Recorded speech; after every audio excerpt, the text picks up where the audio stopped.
Can you actually see out of that? Yeah. Cool. Somewhat. I mean, it's just a slit here. Yeah.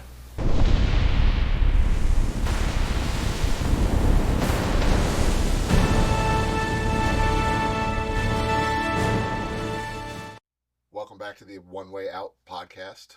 I'm Greg. This is Darth Paul. We're here to talk about Star Wars because we are nerds. We love Star Wars. So Yes, we love Star Wars. we love Star Wars. The name of the game right now is Maul Shadow Lord. That's what we're talking about. We're going to be going over episode 2. This is your warning. We're not going to do a whole lot of chit chat before we get into the episode this time.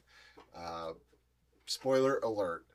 If you have not watched episode 2 of Maul Shadow Lord, that's Sinister Schemes, I suggest you click away now.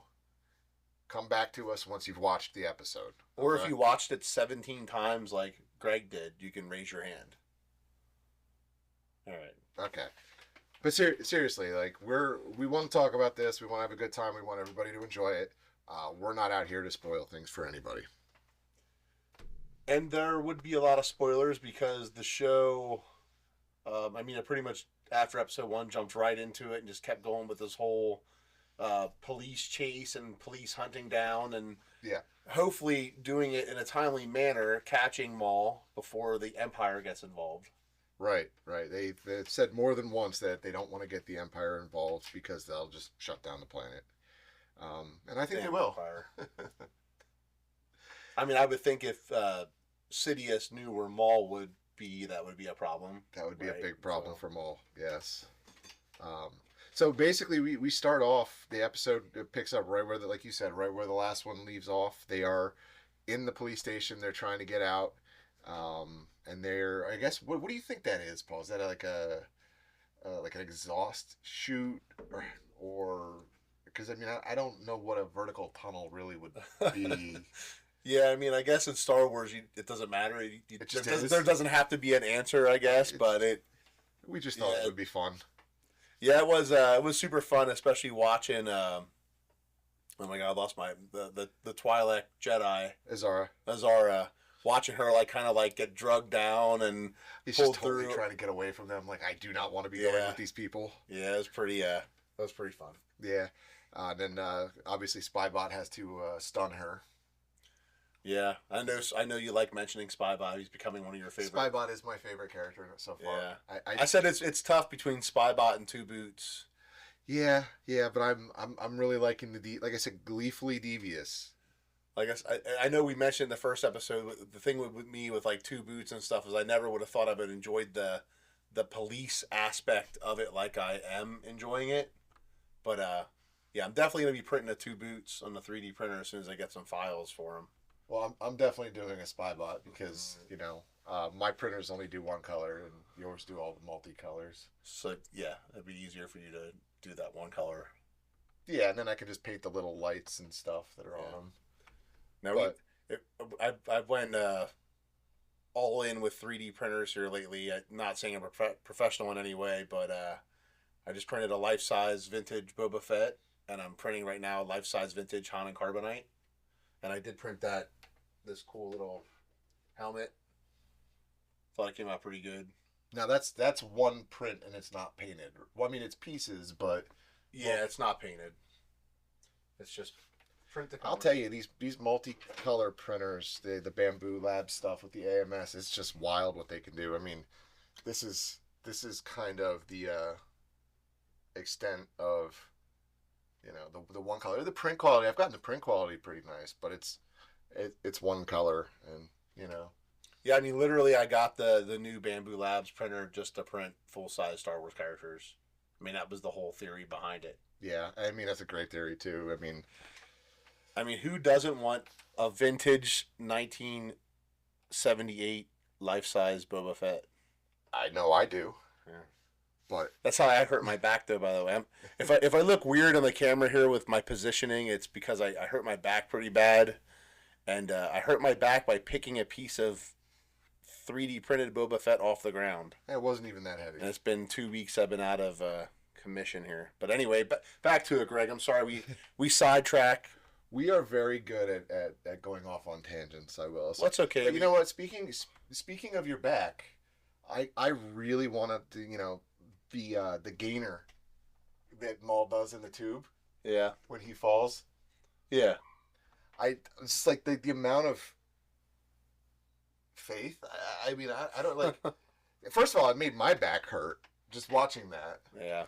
But he does this. He lets go of the ladder and just does this gainer thing into a backflip and lands right on the platform for the horizontal tube that they find. If I do a backflip, I'd probably be dead. Oh, I know I would be. Yeah, I don't. Yeah. I'm more like a bumble. They bounce. You bounce? I bounce. Well, so the big thing that I kind of I gotta say kind of baffled me a little bit. It caught me on the first watch through. They get into this horizontal tunnel, right? And when they get to the door there, they open the door. The spybot, I forget. One of them opens the door, and that happens to magically be right where they left their escape ships. Like, yeah, I mean, I guess. I honestly, that's something that never even crossed my mind. I mean, I guess it bothers you more than it bothered me. It strikes me as a small plot hole or a really good plan. I'm just not sure. Why don't we go with a really good plan? We know that Maul is a lot smarter than people have ever given him credit for. Just seemed like a good idea at the time, I guess, huh? Yeah, I mean, it's either that or they had, some way of telling the ships, or the ships had a way of tracking them to kind of figure out where they were going to be, or then maybe they cut a scene out where they traveled further than they actually did. I mean, that's possible. Watch, it'll be a special edition of that episode, and there's like a 7-minute scene of them going further. It's a really long tunnel. So anyway, they get out. The ships fly away, and again, minigun love. The Zabraks are pretty badass. Like at first, I'm gonna be honest with you, I was kind of like, did we really need not only 2 more Zabrak, but ones that kind of look like Maul, like same color scheme and. Well, isn't the one a little bit orange? Yeah, I mean, but still, like I don't know. At first, I was against it, but I've grown after watching these episodes multiple times now. I've kind of, especially minigun is pretty fun. Yeah, minigun is pretty fun. Miniguns are fun. Well, it's also really neat. Like the one thing that I caught one of the later times through is Maul actually like hangs back off the ladder so he can minigun up past him. Yeah, that was pretty cool. Talk about some faith in your team there. That's a good manager. That's like. But I mean, seriously, like it's just the minigun blaster is. I can't get enough of it. Yeah. But I will say, when they get down onto the road and they're taking off, they do draw the attention of kind of a passing by droid cop unit who spins around on them, and the Mandalorians they're no slouches either. They go ahead and they whip out a Mando bazooka. Mandazooka? Yeah, I don't know what the proper terminology for the Mandazooka is, but yeah, somebody in the comments if you know what the Mando bazooka is called. Yeah, remember I told you in episode 1 I'm not ever going to know the names of every gun in Star Wars. So yes, we'll put it in the comments. I'm curious. Yeah, actually, anytime there's a cool gun, somebody's going to have to tell us what it is in the comments, because as much as we love Star Wars, I do not have the brain space for any of that stuff. So they shoot the cop thing with the bazooka, and I really think with the animation, they're doing a really nice job of explosions and flame. Well, the colors are just phenomenal in it. Yeah. Like I've never if you go and being a Clone Wars or Rebels fan or Bad Batch fan, and you go and you watch that and then flip over to Maul, I mean the colors are just unbelievable in Shadow Lord. Oh yeah, absolutely.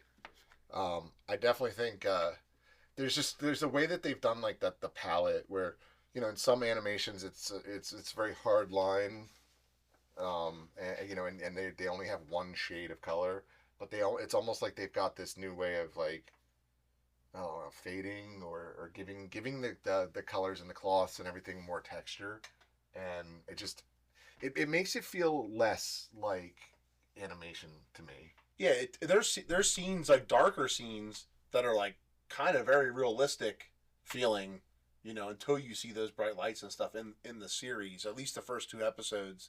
But I mean, we can credit Lucasfilm with the show though. I mean, the they secretly made this show without anyone knowing about it. Announced it a year ago at Celebration Japan, and now here we are. Like it's a stunning show. For those of you that are into animation, it's just you need to give it a watch. If you didn't watch it yet, you need to watch it. Oh yeah, and one of the interesting things, actually, one of the comments from episode 1 of our podcast was a question actually asking me, well, not me, us, really. You know, would we have preferred that they did live action, or are we happy with the animation? That's a tough one. It's Star Wars is Star Wars, but seeing how cool the show is, I'm thinking to myself like, man, this would have been a pretty awesome movie. I think if they had the budget behind it, it's all new characters. Like that's what we've been like begging for, some new cool characters, and I just think it would have been an awesome, awesome movie. I really do. Oh yeah, absolutely. I mean, who knows? Maybe the show goes downhill after episode 2, but based on the reviews and stuff like that, it doesn't look like that's going to be a thing. Yeah, I really don't think that that's going to be a thing. I mean, number one rated. Like I said, I'm not usually a huge critic person, but number 1 rated on Rotten Tomatoes for any Star Wars project ever. I think that's pretty impressive, and tips off to Lucasfilm and Dave Filoni for making that happen. Oh yeah, no doubt. I definitely when I responded to the comment, it was just that's kind of a yes and no. I'm extremely happy with the show and the way it looks and everything so far, and while I think live action is amazing and would have been a great choice for them, I can't fault them. I don't feel like I'm watching a cartoon when I'm watching. Yeah, I don't think they would have got away with like the volume shooting for this show like they do like The Mandalorian. It's just my opinion. I think they would have had to do bigger budget for this movie to accomplish what they're accomplishing in animation. So who knows? It might have been tough. Yeah, I also think that the live action kind of raises the question of who actually plays Maul, because we do have the Sam Witwer and Ray Park thing. Yeah.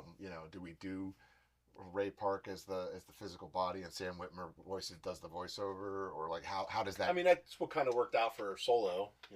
Yeah. I mean, I don't think anyone would have a problem with that. Yeah. I don't think either of those actors would either. No, I definitely don't think so. Okay, so they've shot him with the bazooka. That's about as far as we got so far.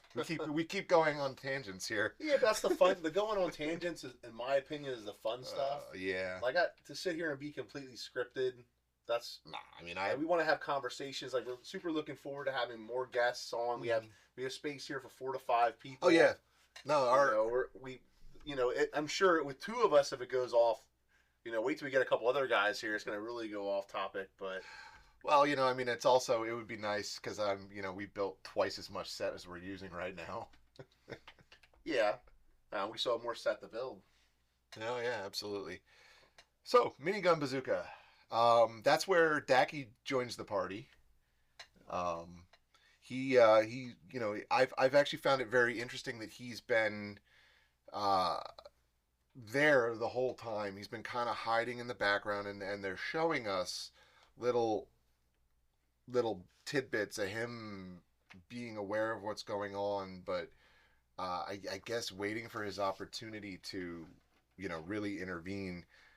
I would imagine that he's not trying to be as overt as Maul would be, but still be there because he wants to rescue. I'm assuming Azara is actually his Padawan and not a fellow Jedi. Yeah, I mean, I do think it's pretty cool how, there's multiple times where, someone thinks someone's behind them. It happens with Lawson the one time he turns around and he's not there, and then he actually is there. I think that's pretty cool. It's pretty mysterious for his character. I'm super excited to see where they go with that character, even though I just have this ridiculously gut feeling that he will be getting killed by his apprentice by the end of the show. I definitely agree with you because the story arc that they don't ever show anything for nothing, right? They're showing her, having these mixed feelings and being willing to do something that's not necessarily on the up and up because she believes it's for the right reason. And you see Maul, particularly when she's in the cell, planting those seeds of you've been indoctrinated. The world is not what you think it was because of the way the Jedi taught you. It's time for you, I believe, I'm going to jump ahead of my notes here real quick, but he says, it's time for you to see the world for what it is. Yeah, I mean, first off, let's get one thing clear. I mean, we talked about how smart Maul was, but manipulative. I mean, he is probably one of the best in Star Wars at that. Like I said, he almost got Ezra in Rebels. Like I still was hoping that would have happened one day. It never happened, but yeah, it's I mean, when we first meet her character in episode 1, she's already borderline like, her master. We're assuming it's her master or a fellow Jedi.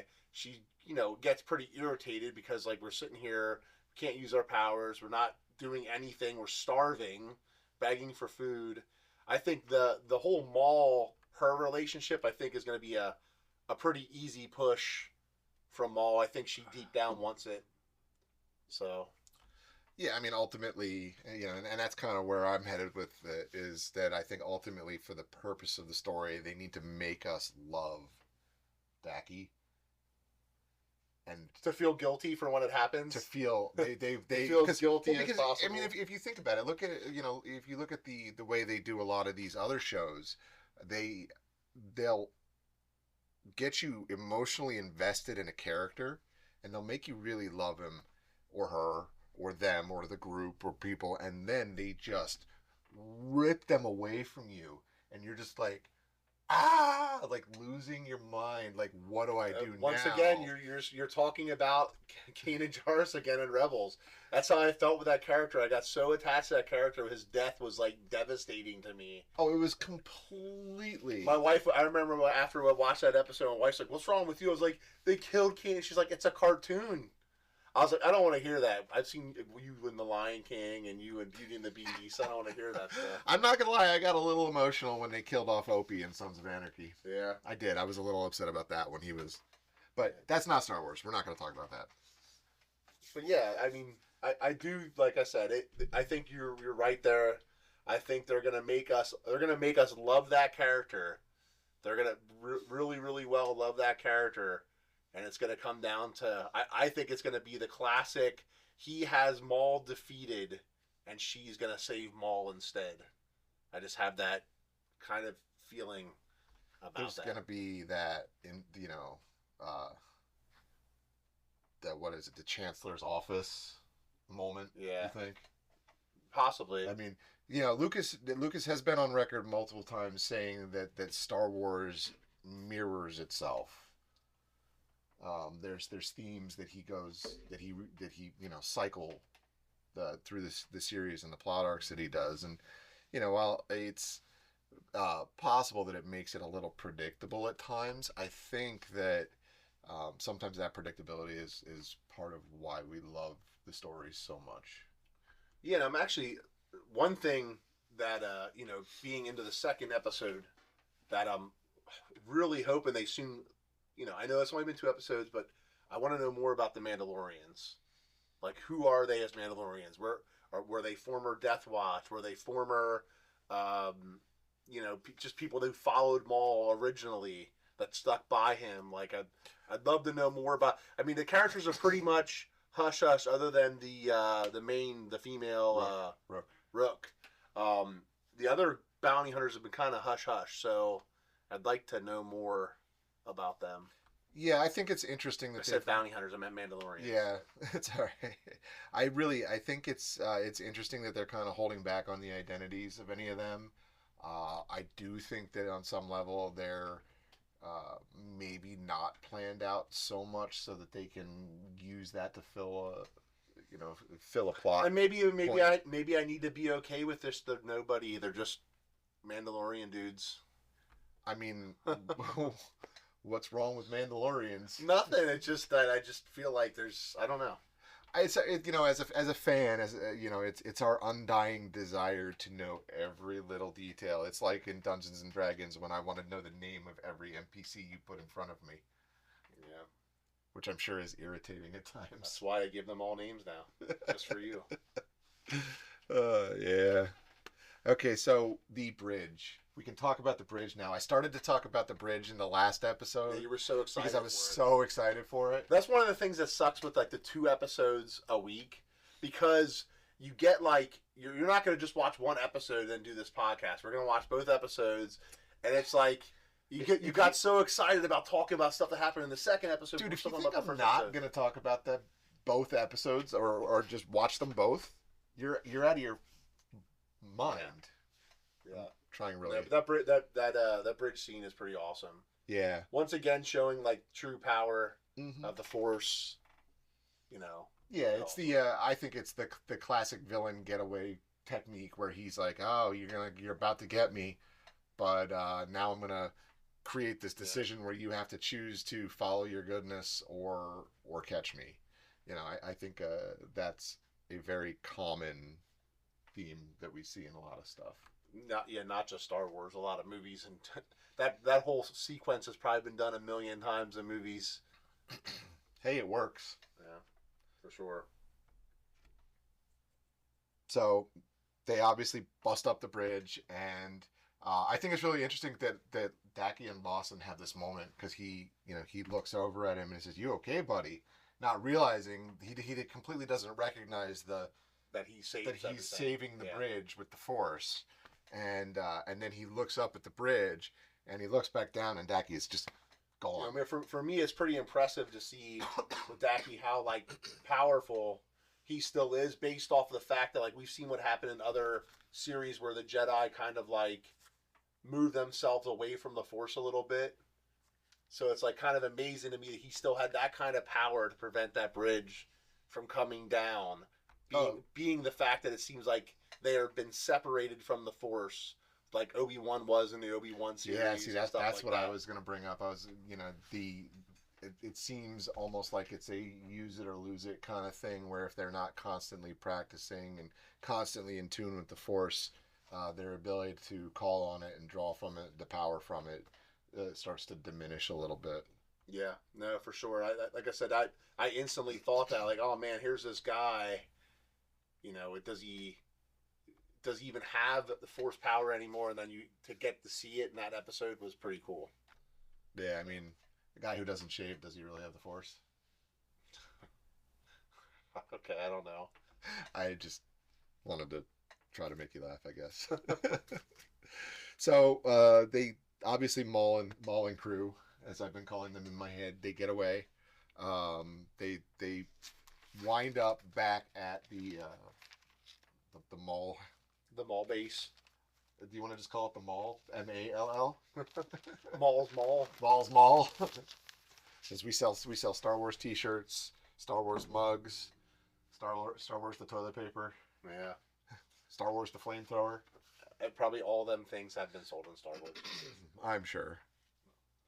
Yeah, they go back to their hideout, which obviously has to be somewhere pretty secretive. You never really see where it's at on the show so far. It just always shows them. They didn't really draw us a map. Well, no, I mean, we don't really know a whole lot about this planet anyway, right? So, I mean, I guess I wouldn't know either. But, like, I'm thinking it has to be somewhere, like, super underground or something like that. Do they even tell us what planet this is? They do, I think, in the first episode. I don't remember what it was called, but they do. I think Lawson mentions. Okay, because that's, as many times as I've watched it, that's something that I don't remember catching. Well, if someone in the comments let us know what planet they're on, I don't recall. Sure, I can look it up. Sure, AI could tell me everything I want to know. Well, the problem with AI telling us that is it might make something up. That is true. Every time I ask AI Dungeons and Dragons questions, it changes it every time. You know, the amount of times that I've actually asked AI a question and been like, wait a minute, I know that's not true. And it goes, oh, my bad. And then it corrects itself. Yeah, you push the think harder button on Grok and it thinks harder. That's funny.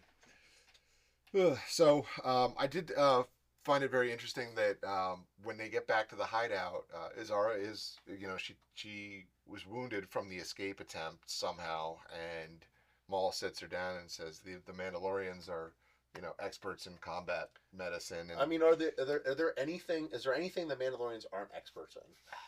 I mean, because this was new to me. I don't ever recall a time in Star Wars where the Mandalorians were medical experts. But I mean, it's I'll take it. I mean, it is what it is. But I thought that was like once again, it's like they're medical, genius medical experts, and it's like. I mean, it tracks though if you think about it, because their entire culture is fighting and killing each other. They might as well, weapons are my religion. It can't be like that without having a couple of band-aids. Yeah. No, I thought it was cool though, and she let them too. I feel like that was a tiny bit reluctant at first, but then she's like, "I'm not going to get a band-aid any other way." Yeah. For my ouchie. I mean, the problem with that whole thing was like, did we actually see her get wounded? I don't remember seeing her get wounded.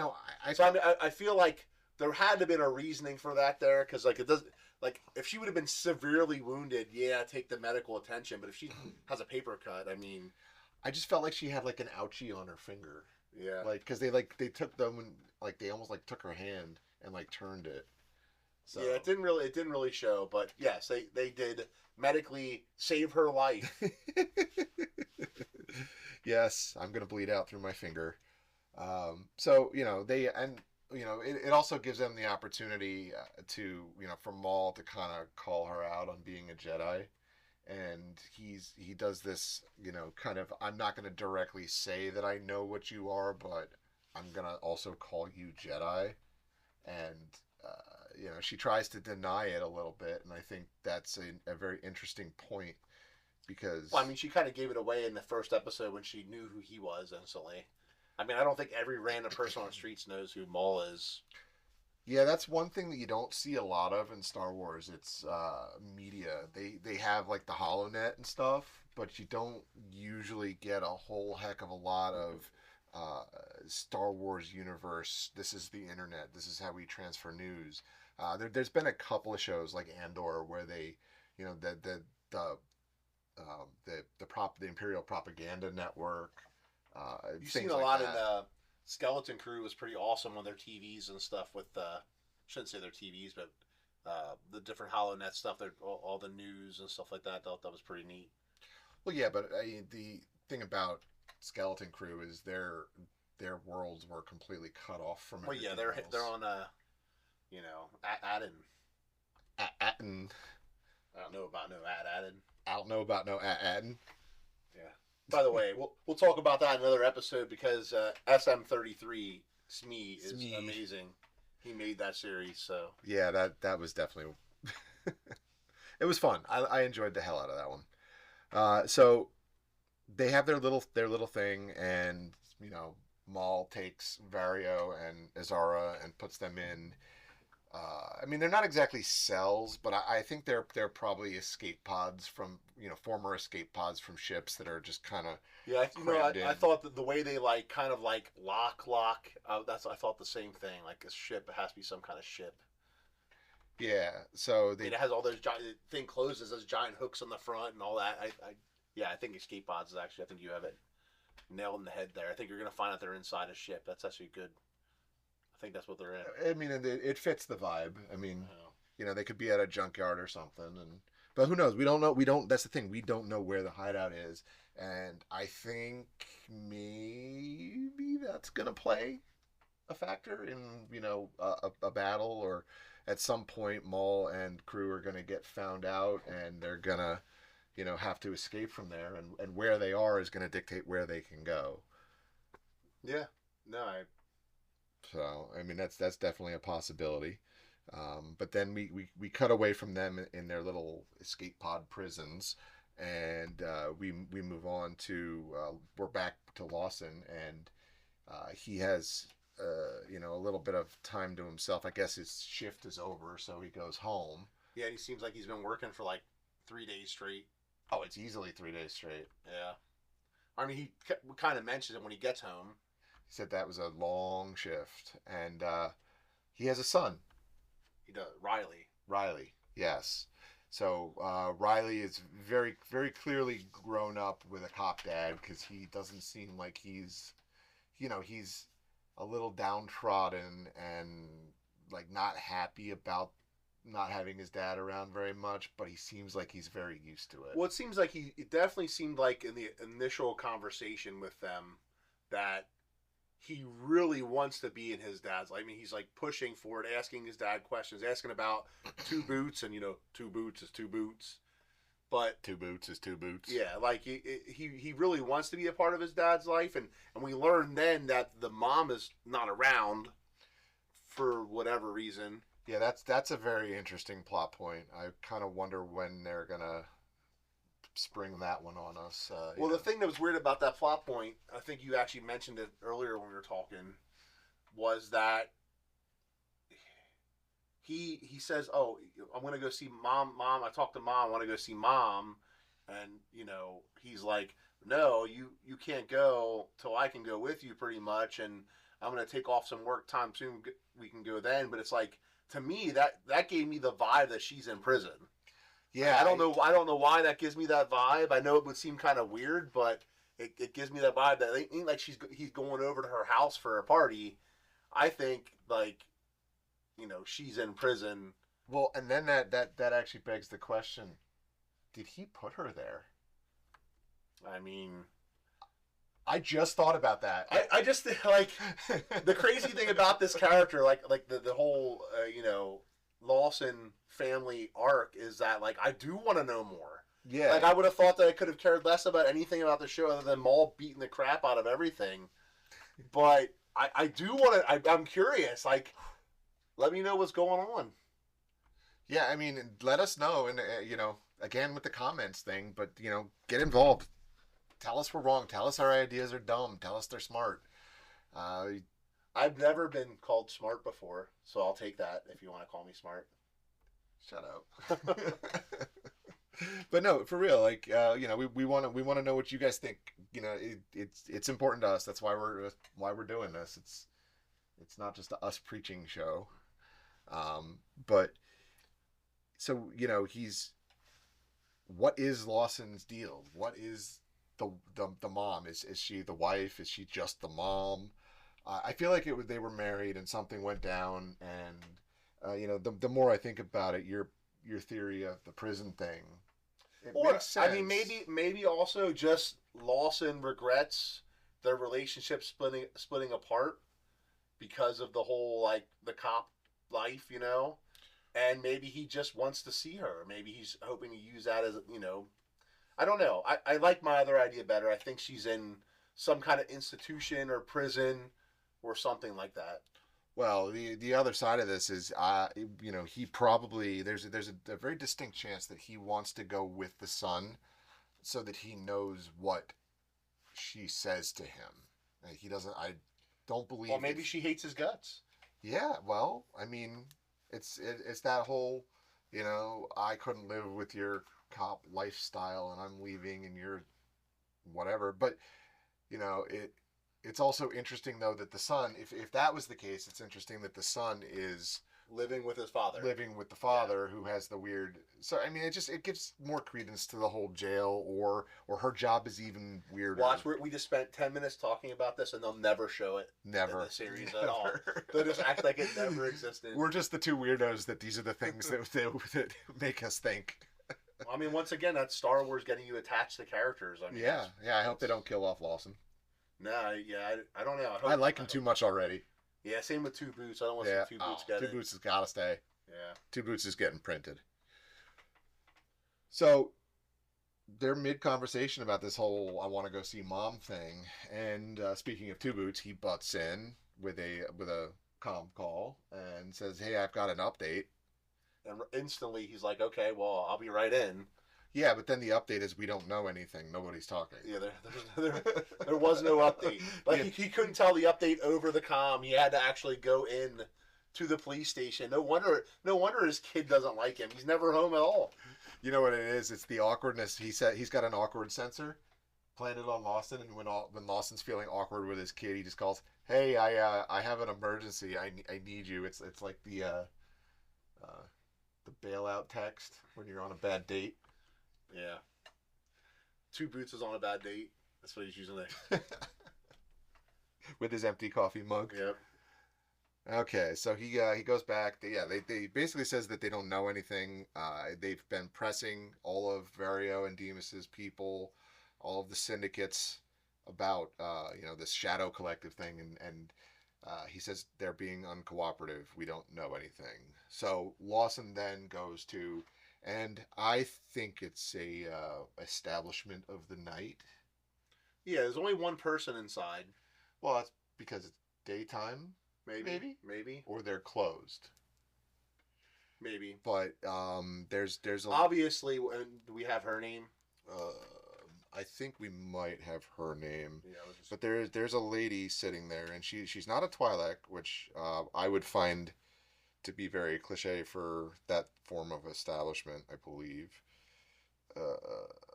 So I can't put two and two together, but if it's Rena Sol, that's a possibility. Yeah, I mean, realistically, whatever her name is, it doesn't matter. Well, the only female on the list, the cast list for this episode, there's only one female that I don't recognize the character name for, and that's Rena Sol. Unless it was the detective or the other cop lady.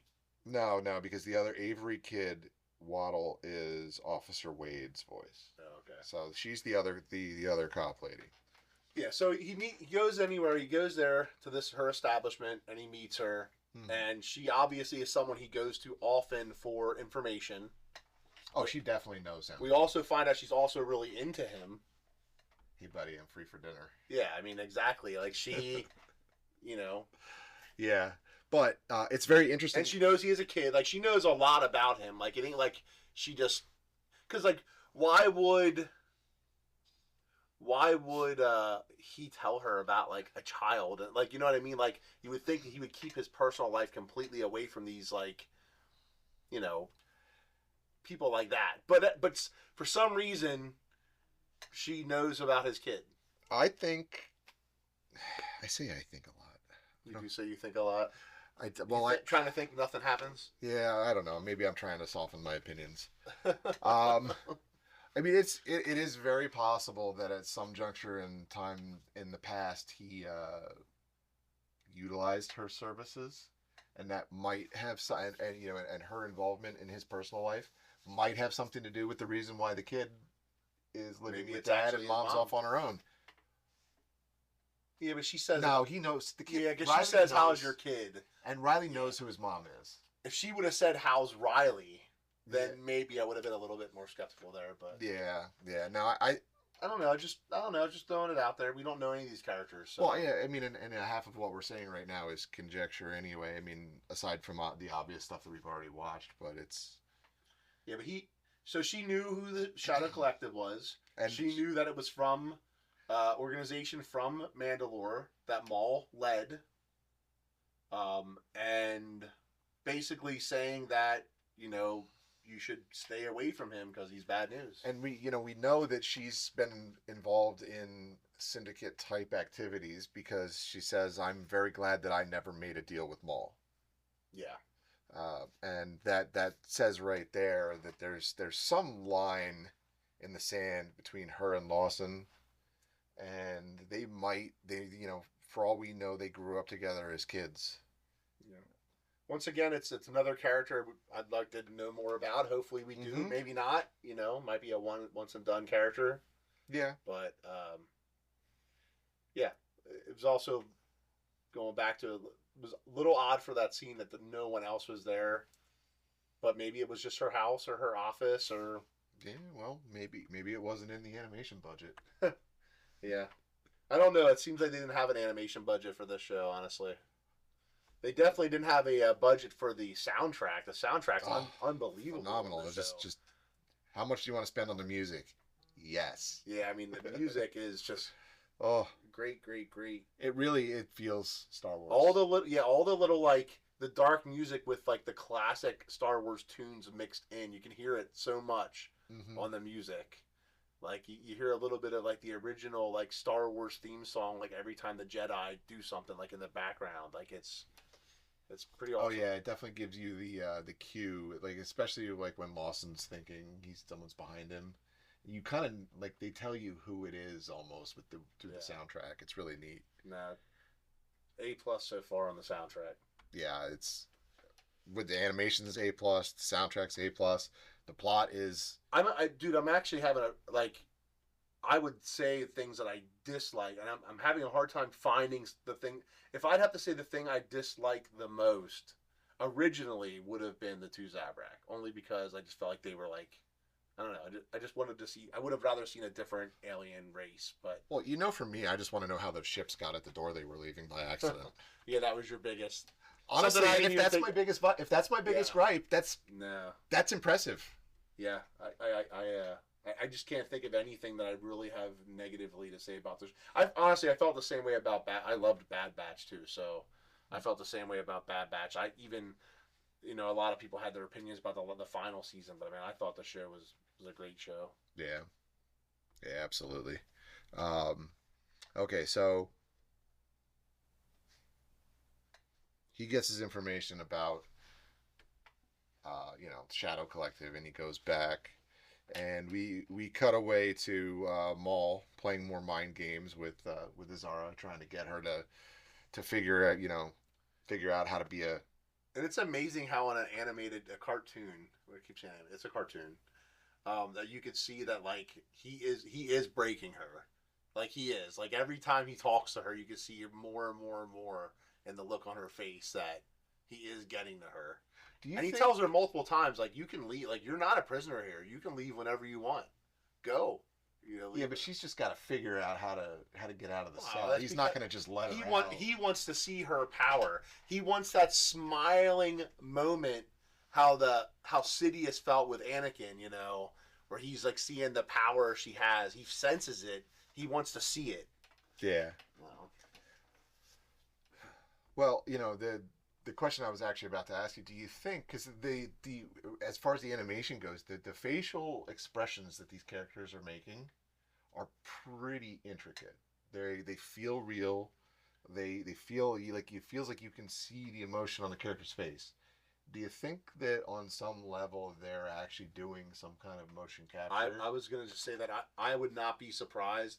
After the success they had in the final season of Clone Wars with the mocap, with the fight scene with the last battle with Ahsoka and Maul, in the final episode of Clone Wars. Wait, that was mocap? Yeah, that's why that fight scene felt so much more realistic, because it was an actual fight scene. No kidding. I mean, I knew it was amazing to watch, but I didn't realize they did that mocap. Yeah, it wouldn't be when we know Maul's going to face off at some point against some of the Inquisitors in this series. I would not be surprised if they are actual mocap fights. That would be phenomenal. I definitely. Oh, I can't wait. Like, I don't want it to be over, but I can't wait to see it all. I know two episodes a week, and we rented the theater for May the 4th to watch the last 2 episodes, and that'll be here before you know it. I mean, we're already the 10th of April. So less than a month already to the show. Yeah, that's one of the things that I've ever since I met Paul, we've been doing, and I know he was probably doing this before I met him, but whenever a new Star Wars series comes out, if they do a decent size release, more than like a 20-minute episode, he rents out a theater and we watch it on the big screen, and we get 30, 40, 50 people together, and popcorn and candy and drinks, and we all just have a good time watching Star Wars because, we're fans. So now you guys are going to have a good time with us too, because we're going to do videos and we're going to do podcasts from the theater to interview some people and see what they thought of the final 2 episodes. And another thing we're going to do too, I know we're straying off from the story a little bit, but the band Galactic Empire is going to be in Lidditz on May the 2nd for their annual May the 4th week concert, and we're going to try to be involved with that in some sorts, whether we're there interviewing people or even we just go to get some pictures and video. Yeah, there's a fly flying around, and I'm trying to. Oh, I got it. And I know you've never seen Galactic Empire, so I'd love you to see Galactic Empire. I haven't, and I really, really want to. Yeah. Wait till you hear Duel of the Fates by Galactic Empire. It's pretty awesome. Can't wait. I love that song anyway. I used to play that part of the movie back just to hear it. Yeah. Yeah. I remember the music video when episode 1 came out. That was actually #1 on MTV for like weeks, and was the Duel of the Fates song. So. Yeah. But yeah. So, we just talked about Maul, Yeah, doing his mind games with her, pushing her further. Mm-hmm.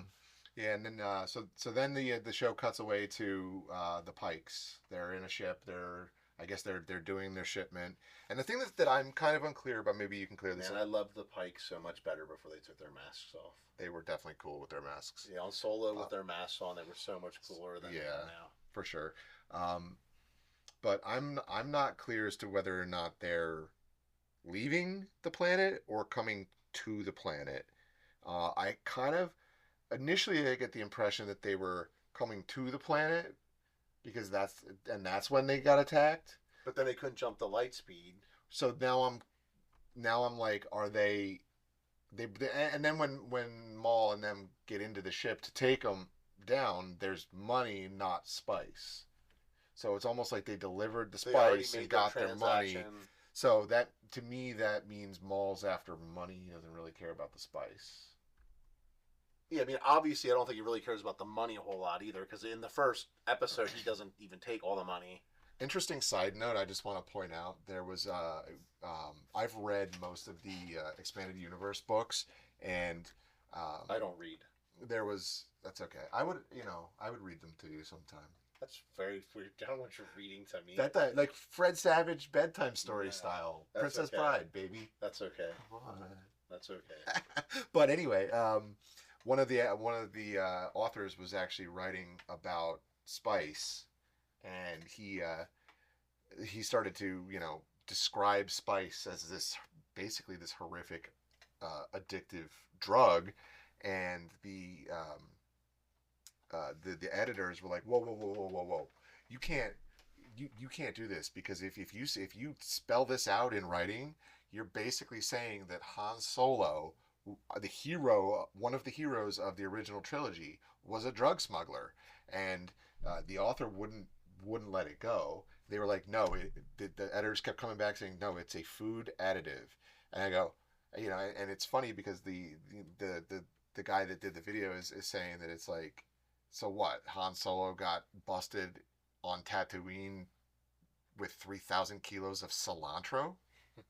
Like, get real. And this went back and forth, and they finally got George Lucas on a conference call with them. And Lucas says, no, it's basically space heroin. Yeah. So spice is a drug. Sorry, spice is a drug. Spice is. Well, I mean, they really dipped real hard into the spice stuff in the Book of Boba Fett. Yeah, with like they don't want it there. I mean, why would you care so much about it being there if it wasn't bad? Obviously, it's bad. Well, yeah, it's because it's not a food additive, and I think, again, I gotta. But at the end of the day, yes, Maul could care less about the spice. Yeah, I think they already delivered to their planet, wherever their stop was, and they're leaving the planet, and that's when the spy bot intercepts the ship, doing cool stuff again. Spybot. Yeah. Spybot. Spybot. Yeah. Spybot. Spybot. Let's stop that. But yeah, so he intercepts the ship, stops, disables the controls, and making the ship go into some kind of manual or auto flight sequence.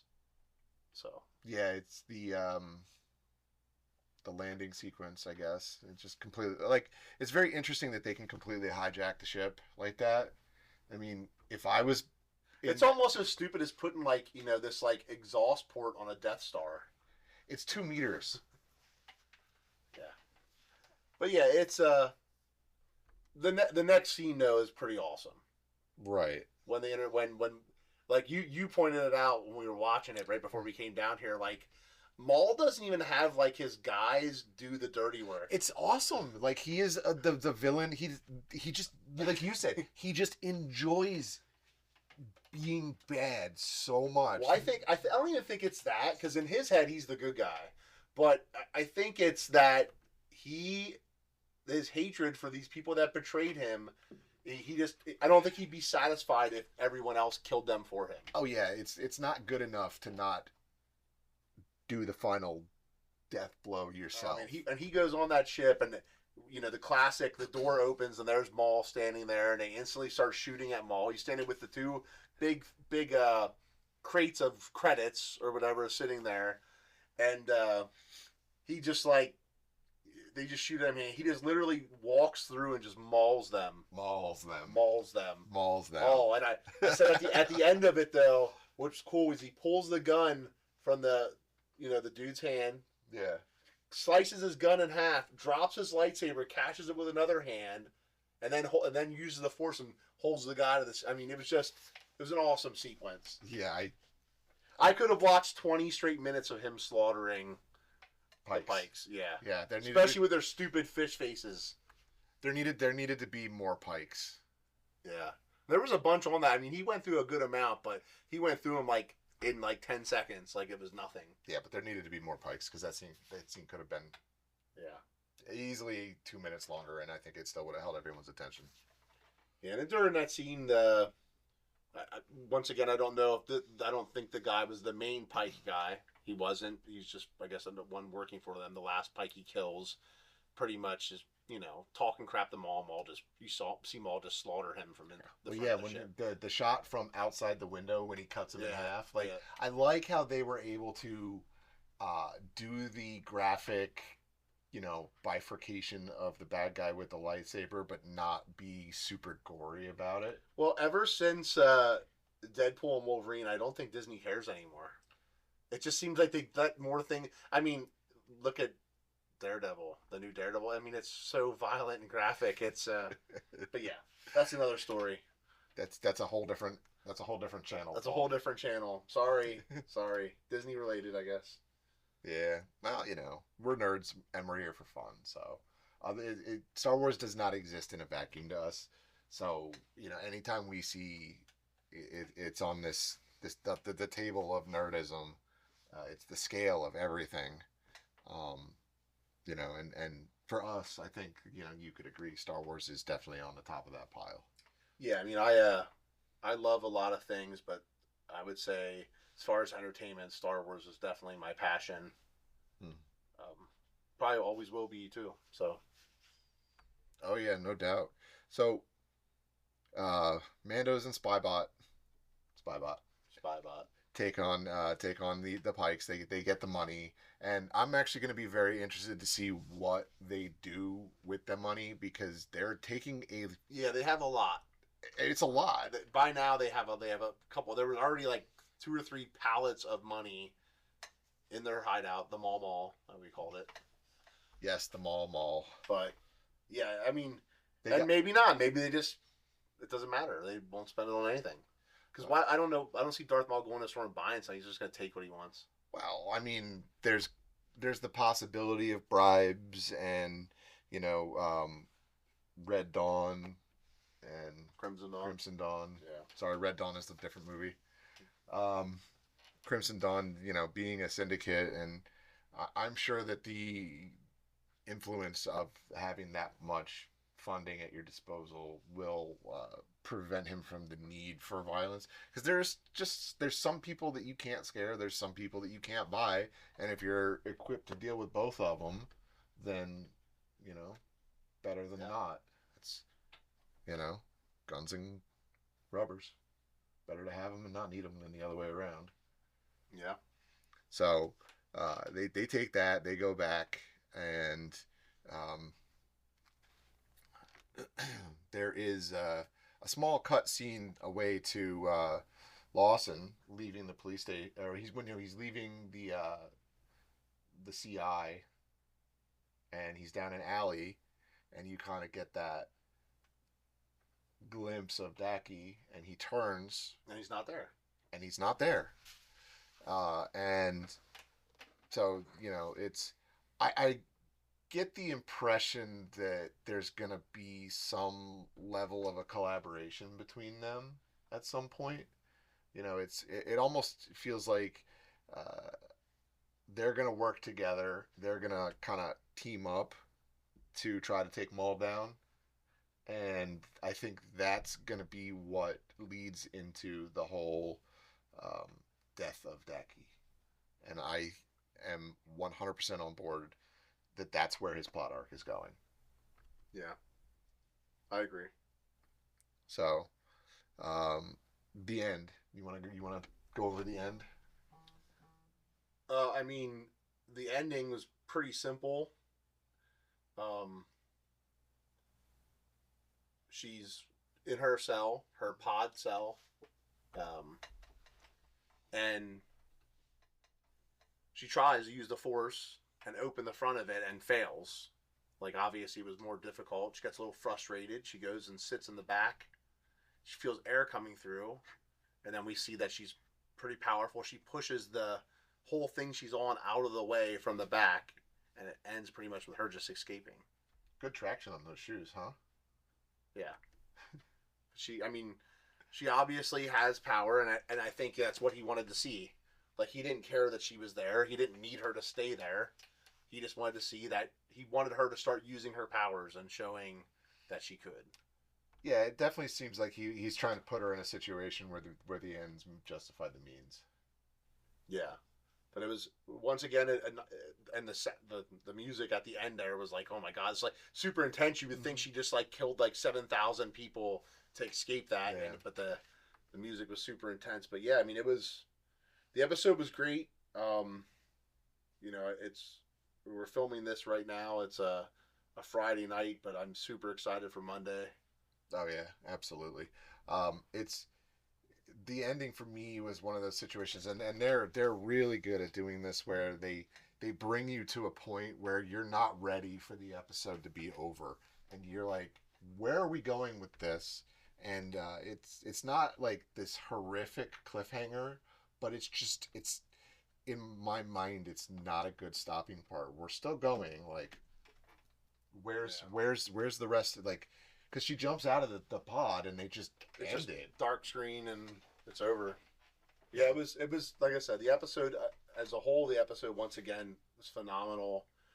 The only thing is, obviously, I feel like I'm getting so attached to the episodes, and they're just so short. Like, and it ain't shorter than any other, animated Star Wars show. It's just that it just feels like it goes so fast and so smooth that it's like, oh my god, that was it.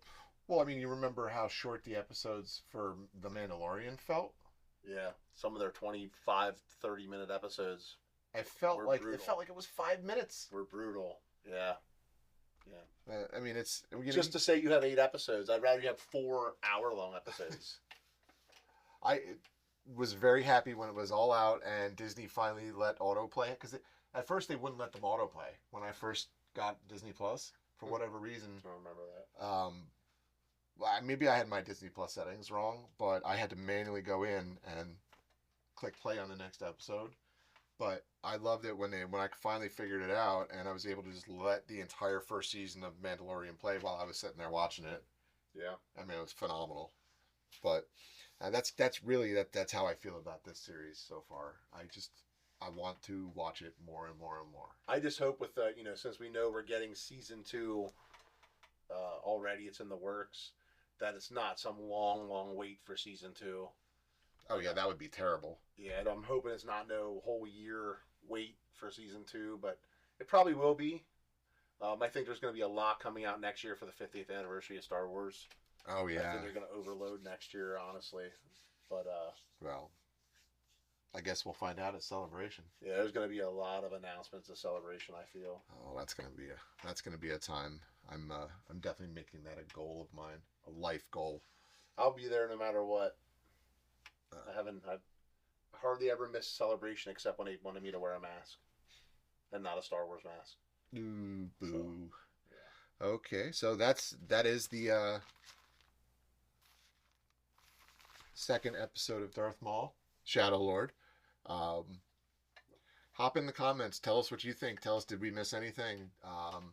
What were the things that jumped out about the episode to you? What little Easter eggs did you see? What foreshadowing did you see? What's going to make, what contradicts what we think? Just, let us know. Yeah, I mean, and please, like, follow us or subscribe. I would say follow. Subscribe, ring the bell. Make sure you like the video. I've been harping on the comments. I get a huge kick out of it every time somebody comments on one of the videos, whether it's, funny or just a serious question or I think you got it wrong. It's great. I love the conversation. Yeah, I mean, I'll take any comment. Like I said before in the first episode, we're Star Wars fans. We're not Star Wars freaks. Mm-hmm. We don't act like we know every single inkling of everything Star Wars. Yeah. But we're going to talk about it multiple times a week from here on out. So absolutely. So, thanks for joining us. Yeah, I'm Greg. Thanks for watching. I'm Paul. May the Force be with you. Later. Oops, wrong button.